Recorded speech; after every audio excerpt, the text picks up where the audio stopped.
Rahim. Students, we have studying chapter number 6 and topic of today discussion is interconversion of energy.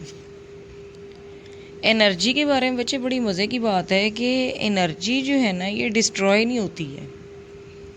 ठीक है ना, energy की ये एक एबिलिटी है कि ये डिस्ट्रॉय नहीं होती, जस्ट ये एक फॉर्म से दूसरी में कन्वर्ट होती है। प्रीवियसली मैंने आपको फॉर्म्स ऑफ एनर्जीज पढ़ाई थी। ठीक है ना, 7 फॉर्म्स ऑफ एनर्जीज हम पढ़ चुके हैं जो कि कॉमन है। इसके अलावा भी कुछ फॉर्म्स हैं जो कि अनकॉमन हैं। तो एनर्जी जब भी हमें लगता है ना डिस्ट्रॉय हुई, डिस्ट्रॉय नहीं होती, जस्ट अपनी फॉर्म चेंज करती है।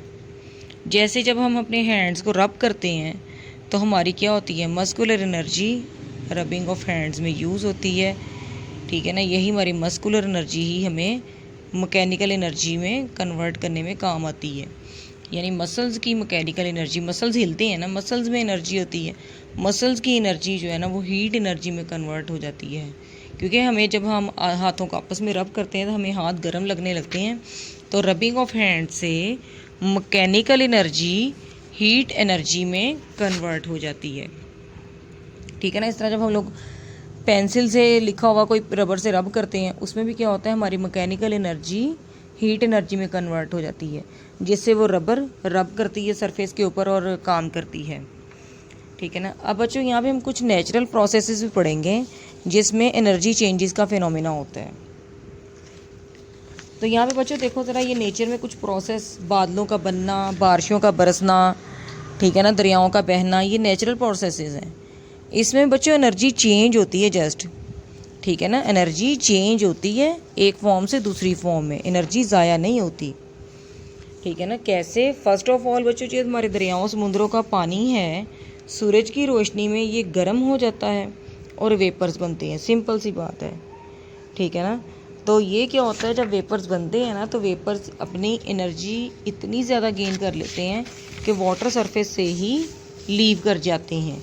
मीन्स उनकी थर्मल एनर्जी बढ़ जाती है। ठीक है ना, इनकी थर्मल एनर्जी बढ़ जाती है। और जब थर्मल एनर्जी बढ़ जाती है ना, ये वेपोरेट कर जाते हैं। Thermal energy causes the water to evaporate from the surface of water vapours.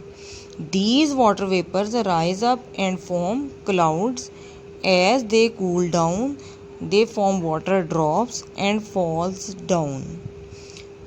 ठीक है ना, first of all water vapours बनते हैं। Water vapours thermal energy gain कर लेते हैं, ऊपर चले जाते हैं, ऊपर जाके क्लाउड्स बना लेते हैं। ठीक है ना, क्लाउड्स फिर क्या करते हैं, इनके अंदर पानी ठंडा हो जाता है, इकट्ठे होते रहते हैं, कंडेंस हो जाते हैं, ठंडे हो जाते हैं, फिर ये इकट्ठे होकर बारिश बरसाने का सबब बनते हैं।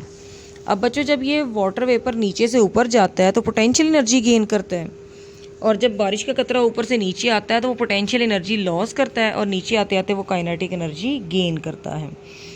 अब बच्चों, यही काइनेटिक एनर्जी जो है फिर ये क्या करता है, पानी बहता रहता है। फिर यही पानी जब हम लोग टरबाइंस में इकट्ठा कर लेते हैं, अगर ये पानी जो है वो गर्म हो या कुछ हद तक इसके अंदर थर्मल एनर्जी हो तो वो टरबाइंस को चलाने में भी यूज़ हो जाता है।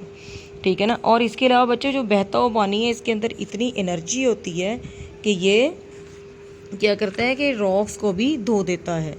तो रॉक्स का धोना जो है ना, ये बच्चे हमारे पास क्या कहलाता है, सॉइल इरोजन।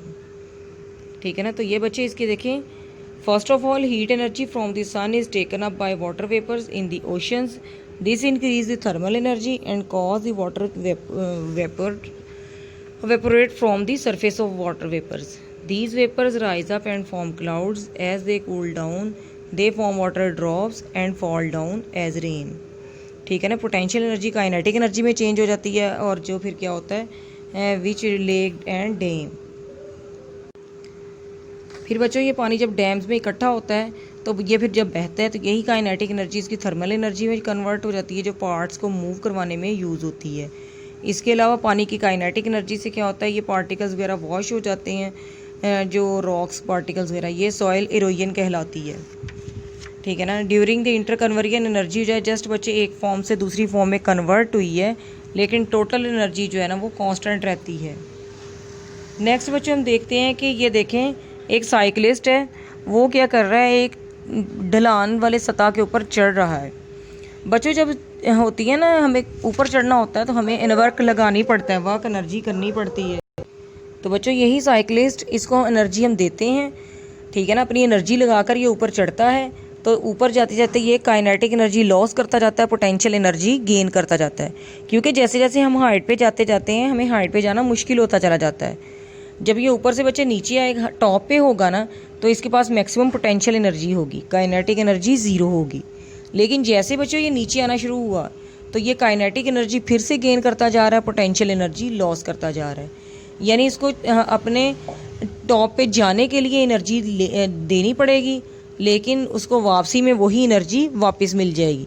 यानी सारे का सारा काम हमें उसको चढ़ाई में करना पड़ेगा, ठीक है ना। डाउनवर्ड आते वक्त उसको कोई काम नहीं करना पड़ेगा, डाउनवर्ड आते वक्त वही एनर्जी समझो उसको मिल जाएगी वापस।